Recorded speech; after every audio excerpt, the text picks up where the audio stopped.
toutes et à tous. Bonjour à Frou, Youssef Indy. Bonjour Jean-Michel. Bonjour à nos amis les frères Buffet. Je commence aujourd'hui, nous allons aller à bride abattue par quelques annonces qui sont importantes.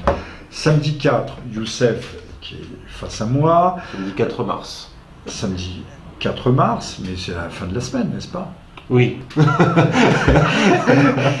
Youssef dédicacera La mystique de la laïcité. Alors, je n'ai pas le livre ici, c'est comme ça.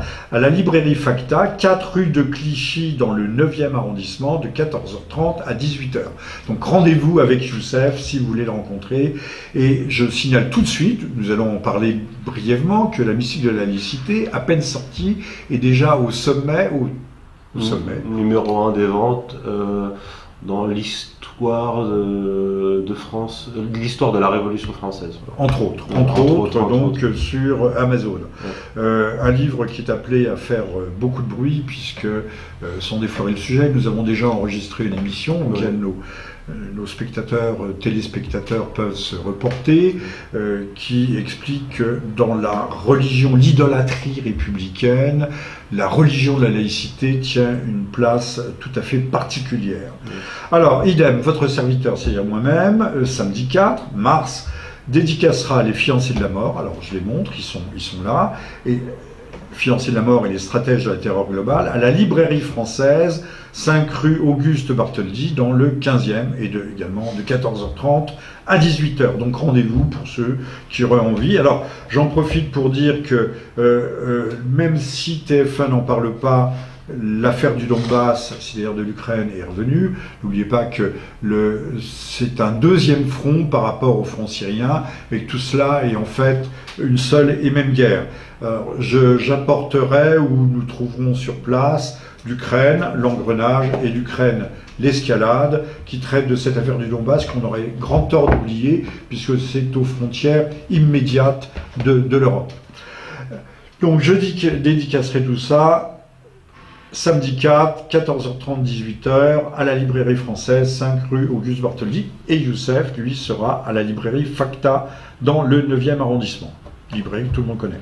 Le 11 mars, nous serons tous les deux à Rungis pour la grande journée Civitas. Nous interviendrons, nous prononcerons un petit laïus l'un et l'autre, et puis nous dédicacerons également au stand de Sigest, nous dédicacerons nos livres. Enfin, je tiens à signaler tout de suite que le 18 mars, je serai à Lille, à l'invitation d'ER Nord, je sais pas, Picardie, parce que j'aime pas dire les Hauts-de-France, je trouve ça grotesque. Et le 25 mars, je serai à l'invitation de ER là-bas. Je serai à Genève. Je dis là-bas parce que je sais pas si c'est la Haute-Savoie, si c'est... Enfin, c'est là-bas, voilà, chez les Helvètes. Donc, rendez-vous sur le site des ER, vous trouverez, ou sur mon compte Facebook, vous trouverez ce qu'on appelle bêtement aujourd'hui les flyers, c'est-à-dire les affiches annonçant ces manifestations. Alors, j'ai déjà parlé des livres. Aujourd'hui, eh bien, cher Youssef, on va commencer à travers ou en utilisant l'arrière-plan de votre livre à parler un peu de la politique française qui tourne à je sais pas quoi, au fanatisme idéologique le plus crasse. Et on pourrait peut-être commencer par cette baudruche médiatique. On attend celui qui lui donnera un coup d'épingle, qui s'appelle Macron, un pur produit marketing, mais qui hélas, j'ai dit marketing, qui hélas plaît beaucoup aux vieilles dames. Oui. Ce qu'on peut dire sur Macron, c'est que il est, je pense, qui symbolise vraiment l'essoufflement du système, parce qu'on a vu le système politico-médiatique nous servir à intervalles réguliers des vieux nouveaux, des vieux challengers rénovés, retapés comme Mélenchon. Hier c'était Alain Juppé. Et aujourd'hui, voir que le système n'a plus que Macron pour essayer de se renouveler, c'est-à-dire de poursuivre cette opposition artificielle gauche-droite qui n'a plus lieu d'être, puisque pour des raisons historico-idéologico-théologico-politiques, la gauche et la droite ont fusionné idéologiquement. Donc, avant, on avait une véritable structuration dont le pilier central était en fait le catholicisme, qui a donné naissance après la Révolution à tous les courants de droite, monarchistes, Oui, il y avait anti-révolutionnaires. une véritable gauche et une véritable droite. Voilà. Une gauche qui se voulait ouvriériste, réformiste, progressiste. Héritière de la Révolution française et des Lumières, mais avec l'effondrement pas définitif, mais quasi total du catholicisme, son opposition, c'est-à-dire même sur le plan sociologique, le bassin parisien élargi, qui était le fief, le foyer du communisme, du socialisme et même du gaullisme, c'est lui aussi effondré, puisqu'il n'existait, cette gauche-là n'existait qu'en opposition au catholicisme. Et aujourd'hui, ces dernières décennies, on a vu cette structuration s'effondrer, et en fait, la droite, tout ce qui était la droite, a été absorbé idéologiquement par la gauche, et donc nous n'avons plus aujourd'hui que des partis héritiers d'une manière ou d'une autre de la révolution des Lumières. Alors, je ne vais pas résumer votre propos, Youssef. Je veux dire qu'aujourd'hui, au fond, la politique est une sorte de cloaque. Le cloaque, c'est là où tout se mélange, hein. Il n'y a plus ni devant ni derrière, et que d'une certaine façon, M. Macron est le clone de M. Hollande, mais en plus chic, en plus Godeliero. Et puis M. Fillon, à sa façon, est le clone de M. Sarkozy, mais ce n'est pas avec ces méchants vieux pots que l'on fera de la bonne cuisine politique. Oui, alors c'est tout à fait vrai, puis ça correspond à ce que je disais, c'est-à-dire que nous n'avons plus que des faux semblants. Fillon est censé représenter une droite catholique traditionnaliste, mais qui a été ralliée au mouvement libéral, puisque c'est un libéral sur le plan économique. Mais ce qui fait l'originalité de Fillon, sa seule originalité, ce sont ses positions sur des questions géopolitiques. Surtout ça qui sur ce point-là, qui peut nous intéresser. Donc main tendue à la Russie et résolution des problèmes, enfin de la question terroriste au Proche-Orient. Et ça, c'est déjà trop pour le système. C'est déjà trop dangereux. Alors, Youssef, n'y a-t-il pas, non pas un alignement, mais une coïncidence avec les mêmes orientations politiques de M. Trump en ce qui concerne M. Fillon? Ouverture vers la Russie. Encore que, il faudrait voir si M. Trump, ce soir, dans son discours sur l'état de l'Union, ne veut pas revenir sur ses options et ses annonces relatives à cette même ouverture. Donc, M. Fillon serait, de ce point de vue, au plan international, légèrement trumpien.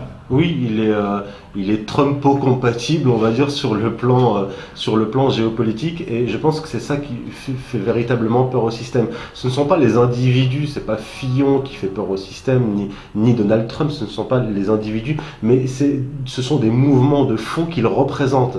Et c'est ça qui est véritablement le danger pour le système, c'est-à-dire qu'un homme émerge à un instant T de l'histoire d'un pays, et il correspond sur le plan politique, même idéologique, aux aspirations du moment du peuple. Et ça peut mettre en danger les structures... les aspirations, ou plutôt les options de telle ou telle faction, de telle ou telle communauté, de telle ou telle minorité. On voit aujourd'hui M. Klarsfeld venir au secours de M. Fillon.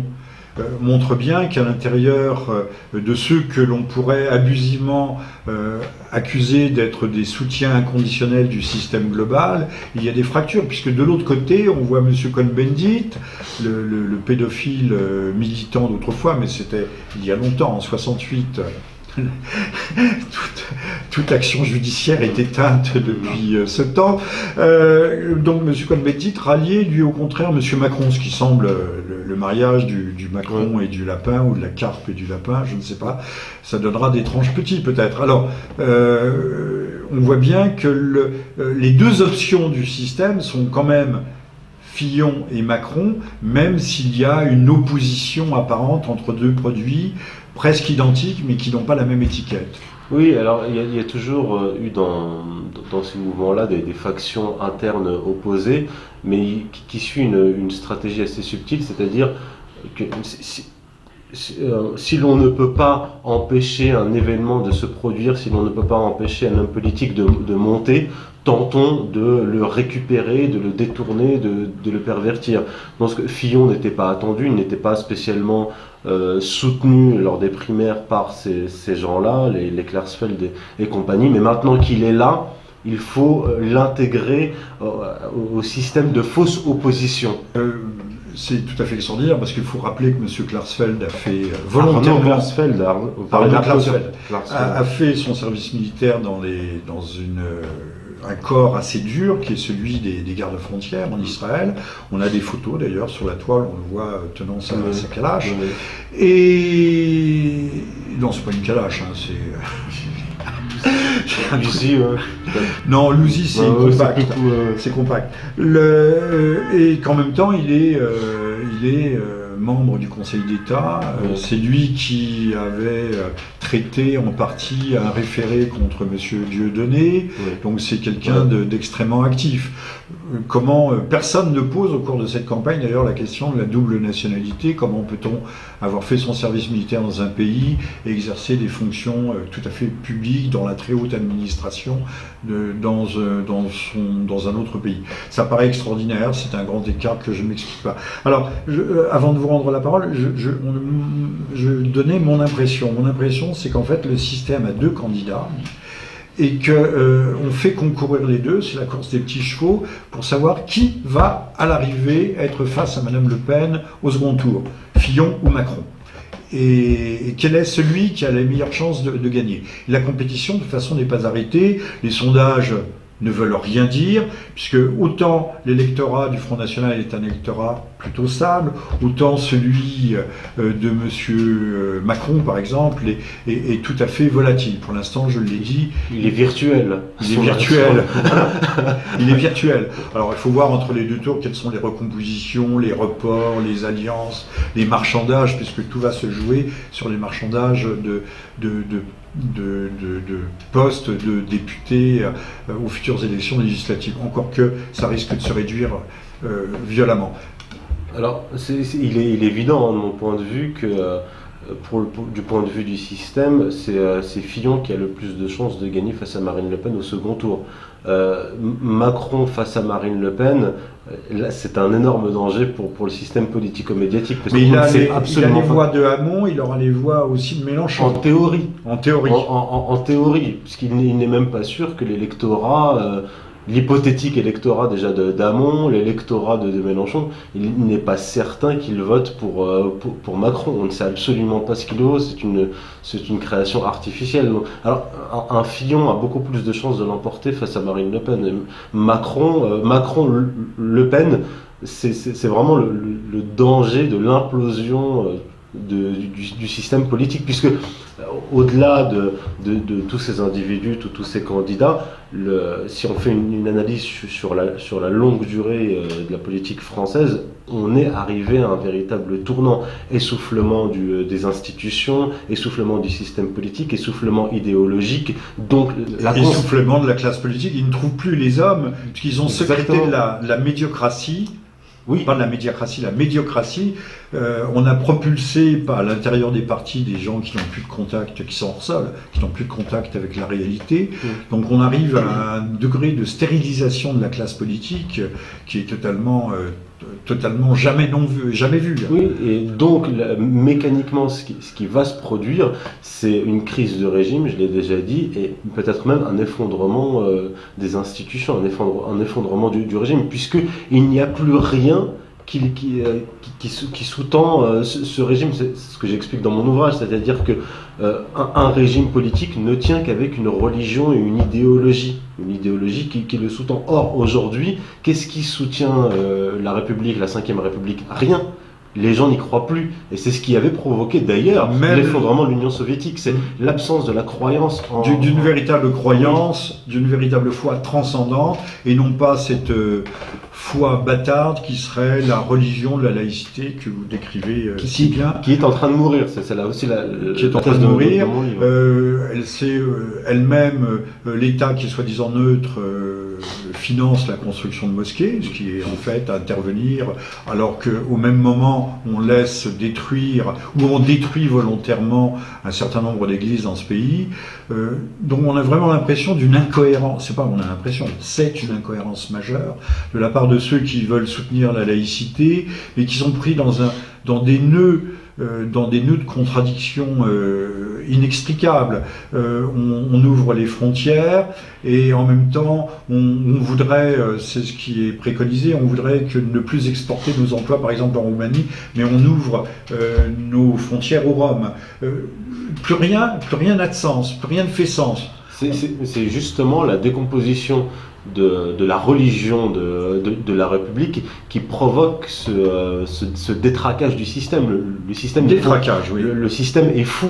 Le système est fou parce que justement il n'a plus de croyances. Ce qui est vrai à l'échelle des individus, ce qui est vrai aussi à l'échelle des groupes humains, peu importe leur taille, est aussi vrai pour un régime politique. Et c'est pour ça que les derniers prélats de la religion de la République, dont Vincent Payon, parle depuis une quinzaine d'années de régénérer la religion de la République. Et c'est certainement pas Macron qui va sauver le système et régénérer la République. Alors, le père Macron, lui, est aussi dans une confusion mentale. Il ne se rend même pas compte de ce qu'il dit. Il est tout à fait inconscient.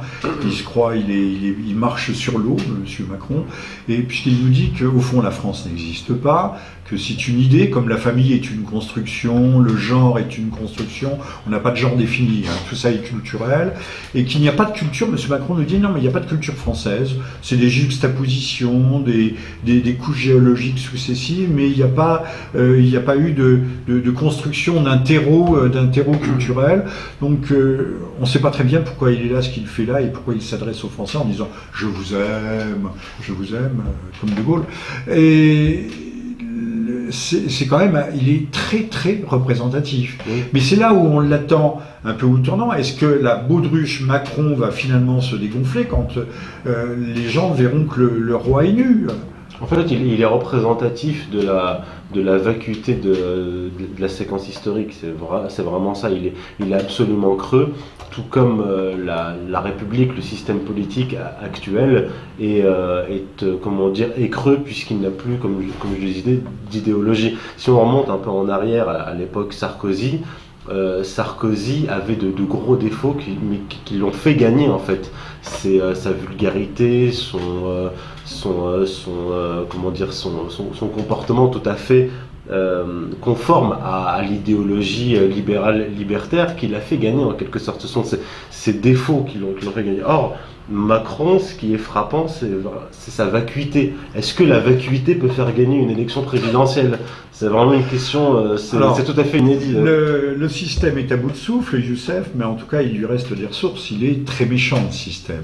Il est très méchant, il n'a peur de rien. Il suffit d'entendre messieurs Cazeneuve, Premier ministre, et monsieur Roux, ministre de l'Intérieur, à propos des graves incidents quasi-émeute, des graves incidents de Nantes pour saluer la venue de Madame Le Pen au Zénith local, en disant que c'est elle, au fond, qui crée le désordre, mais ce n'est pas l'État qui, dans le contexte de l'état d'urgence, se montre incapable de donner les ordres adéquats aux forces de police et de gendarmerie pour contenir, contrôler, voire arrêter les 300... pas trublions, les 300 casseurs qui ont dévasté le centre-ville. On est quand même dans un cas de figure tout à fait impressionnant, peut-être, ou qui ressemble très fort à la création d'une stratégie ou à la mise en place, à l'instauration d'une stratégie de la tension. Oui. Ça d'ailleurs, je pense que la démonstration que le pouvoir entend faire, c'est de dire votez pour Madame Le Pen et vous verrez que la France sera à feu et à sang. Enfin, tout ça n'a rien de très démocratique. D'ailleurs, si on fait une petite rétrospective des élections depuis 2007. En 2007, entre les deux tours, il y a eu les événements de Gare du Nord, très certainement dû à des provocations. Vous vous souvenez, il y avait eu quasiment des combats entre groupes de policiers dans la Gare du Nord entre les deux tours.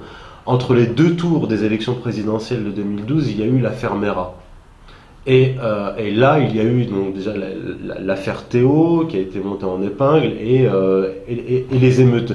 Sans parler des émeutes de 2005 qui avaient été provoquées aussi en partie par Sarkozy lorsqu'il était ministre de l'Intérieur. Donc ça, et puis on peut même remonter à la Troisième République. C'est-à-dire que c'est une stratégie constante, la stratégie de la tension, des attentats, etc., pour le pouvoir à un moment donné. Et c'est régulièrement dans les périodes électorales, préélectorales, électorales. Une fois que les élections se sont passées, on remarquera que la situation se calme. Et puis dès qu'il y a une nouvelle crise, même d'un début de crise de régime qui atteint le pouvoir, on a des attentats qui deviennent récurrents.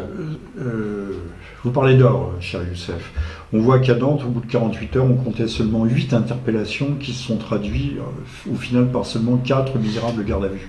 Alors que tout a été dévasté, qu'on a des gens... Et on voyait les forces de maintien de l'ordre reculer en permanence face aux casseurs. Et ce ne sont pas des petits casseurs qui sont connus d'ailleurs par les services, par la DGSI, sont les noyaux durs des zadistes, du fameux aéroport. On ne sait pas s'il sera construit, pas construit, enfin on n'en sait rien. Ils sont parfaitement identifiés et pourtant on les laisse faire. Alors une chose est intéressante, vous nous parliez nous venons de parler de langue, mais les émeutes de Seine-Saint-Denis à propos du malheureux Théo, qui s'appellerait Théo Luaka et qui serait d'après Mediapart. Mediapart pose la question.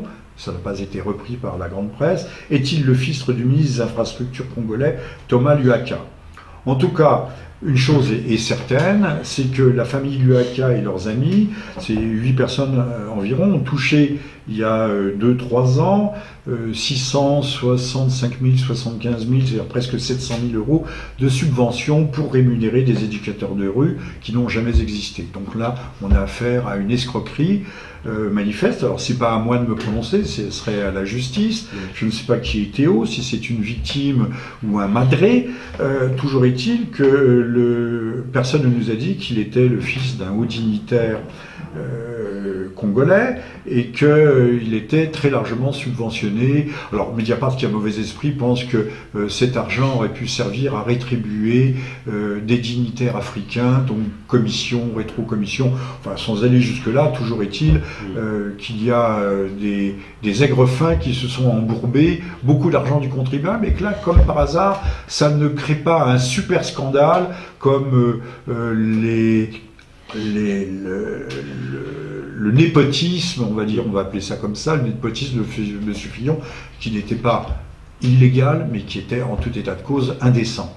Oui, il faudrait peut-être, alors j'ai pas suivi l'affaire en détail, mais peut-être sur ces financements occultes là. Mediapart n'est pas un organe d'extrême droite. Non, et puis ils sont bien renseignés. Généralement.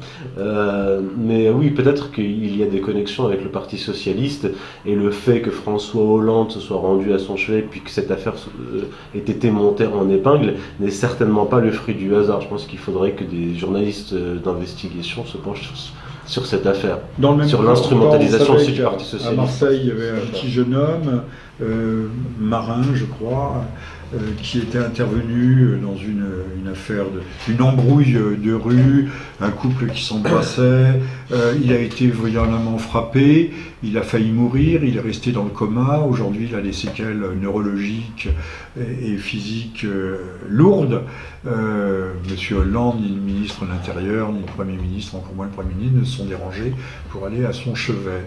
Là aussi, on a un terrible de poids de mesure qu'on pourrait, dans d'autres temps et d'autres circonstances, qualifier de discrimination. Oui, discrimination sociale, ethnique, voire de posture ségrégative. Bon, Youssef, il nous faut, avons-nous encore un mot à dire avant de passer dans une seconde séquence aux affaires internationales? Non, je pense qu'on a à peu près tout dit. On a fait à peu près le tour. Donc, je rappelle que votre livre, je rappelle les signatures: Samedi, Youssef, 14h30, 18h, La mystique de la laïcité, librairie Facta, 4 rue de Clichy dans le 9e, et que ce livre est déjà en tête des ventes, en tête de gondole chez Amazon. Et moi-même, je serai à la librairie française, 5 rue Auguste Bartholdi dans le 15e, pour les fiancés de la terreur qui sont là.